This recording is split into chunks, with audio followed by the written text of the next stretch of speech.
안녕하세요. 서민 입장에서 재테크 이야기하는 서민테크입니다. 이번 영상은 사람들이 겉으로 보기에는 좋아 보이나 속고 있는 현실에 대해 말씀드리려고 합니다. 많은 사람들이나 유튜버들은 세제 혜택을 받기 위해 ISA 계좌를 통해 주식 투자를 해야 한다고 말을 합니다.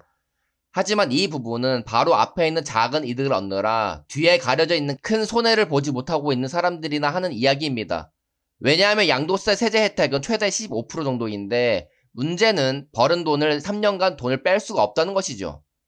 15%면 괜찮은 수익 아닌가요? 라고 말씀하시겠지만 연간으로 보면 고작 5%밖에 되지 않습니다. S&P 500 연평균 수익률이 13%인데 3년간 그냥 가만히만 있어도 연간 5% 세제 혜택보다 훨씬 돈을 벌 수 있다는 것입니다. 그래서 돈을 굴려 세제 혜택 받을 금액보다 더 받을 생각을 하셔야 하지 그런 작은 이익 때문에 ISA 계좌로 주식 투자를 하면 안 된다는 것이죠. 정부는 바보가 아닙니다. 세제 혜택을 정말 주려고 했다면 그냥 줬어야지 3년간 돈을 빼지 못하도록 설정을 굳이 할 이유가 없으니까 말이죠.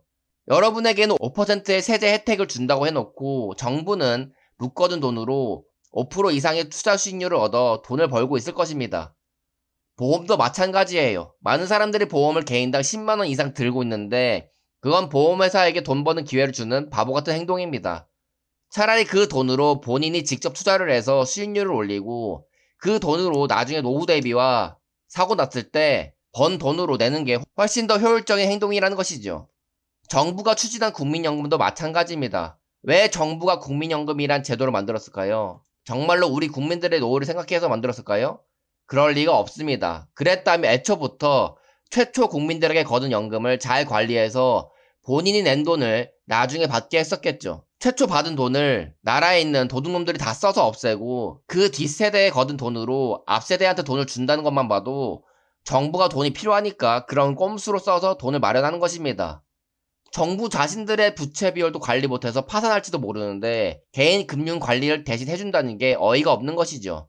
최근 국민연금이 미국 주식에 투자 잘해서 대박난 거는 국민연금 중 일부 금액으로 대박난 것이지 국민연금 전체로 보면 수익률은 얼마 되지도 않았을 것입니다. 그리고 국민연금이 만든 지가 언제인데 평소에 투자를 잘 못했다가 이번 한번 대박난 게 뭐가 대수라는지도 모르겠어요.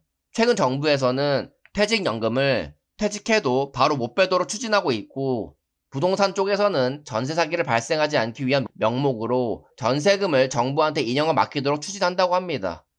예전 같았으면 순진하게 정부의 좋은 의도만 생각했겠지만 경제활동과 투자활동을 하다 보니 정부가 진짜 원하는 검은 속내가 너무나 잘 보입니다. 정부도 아는 겁니다. 돈이 묶이는 것보다 돈을 굴리는 게 훨씬 이득이라는 걸 말이죠. 그래서 계속 저렇게 개인들은 돈이 묶이게 하고 그 돈을 정부가 이용할 수 있는 정책들을 만드는 것입니다. 아마 지금 정부가 돈 쓸 일이 많으니까 저런 정책들을 내는 것 같은데 돈을 아껴서 쓸 생각을 안 하고 국민들한테 뜯어낼 생각만 하는 게 정부는 참 무능력의 극치라고 생각합니다. 그래서 저는 ISA, 보험, 국민연금과 같이 제가 손해볼 수밖에 없는 제도를 최대한 이용을 안 하려고 하고 있습니다. 예외적으로 정부에서 추진하고 있는 것 중 좋은 것은 청년들을 위한 적금 제도입니다. 그건 일반 적금보다 이율도 높고 만기를 채우면 보너스도 주니 안 할 이유가 없죠. 그런데 여기에도 함정이 있는 게 청년 적금도 중소기업 같이 돈을 잘 벌지 못하는 사람들에게만 혜택을 주는 것입니다. 연간 3천만 원 이상 벌면 저 적금을 들지 못합니다. 그래서 저 청년 적금을 들 수 있는 조건이 돼서 좋아할 일도 아닌 것이죠. 부업을 해서라도 연 3천만 원 이상 버는 것이 청년 적금 드는 것보다 훨씬 좋은 것입니다. 청년 적금의 높은 이율과 작은 보너스를 받기 위해 연간 3천만 원 버는 것보다 부업으로 연간 4천만 원 벌어서 그 혜택보다 더 많이 버는 게 더 낫다는 것이죠. 이처럼 눈앞의 작은 이익보다 미래의 더 큰 이익을 볼 줄 알아야 투자도 잘할 수가 있습니다. 투자에서도 작은 이익인 환율을 생각하거나 양도세 절세를 위해 마이너스인 종목을 매도하는 행동을 하지 않는 게 좋습니다. 환차익에 의한 작은 손해를 생각하지 말고 그보다 미국 주식으로 더 큰 수익률을 기대할 수 있는 구간이 왔으면 주저하지 않고 투자를 해야 하는 것이죠. 미국 주식으로 더 큰 수익을 벌 수가 있는데 왜 작은 수익인 환차익을 고민하고 있느냐는 것입니다. 양도세 절세도 몇십억 이상 수익을 버는 게 아니라면 양도세 절세한다고 마이너스인 계좌에 팔고 다시 매수하는 행동은 하지 않는 게 좋다고 생각합니다. 절세를 하는 돈 몇 푼보다 지금까지 관리해왔던 평균 단가를 없애버리지 않는 게 훨씬 중요하다고 보는 것이죠. 평단의 기준으로 투자 원칙을 지키고 투자를 해서 수익을 얻는 것이 절세한 돈보다 훨씬 크기 때문입니다. 이처럼 숨어있는 장기적인 관점과 이익을 볼 줄 아는 사람이 되셔야 합니다.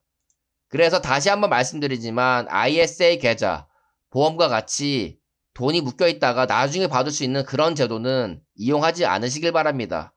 시간도 결국 돈이라는 것을 깨닫는 사람이 자본주의 세상을 이해한 사람이다라는 걸 말씀드리면서 영상을 여기서 마치겠습니다. 감사합니다.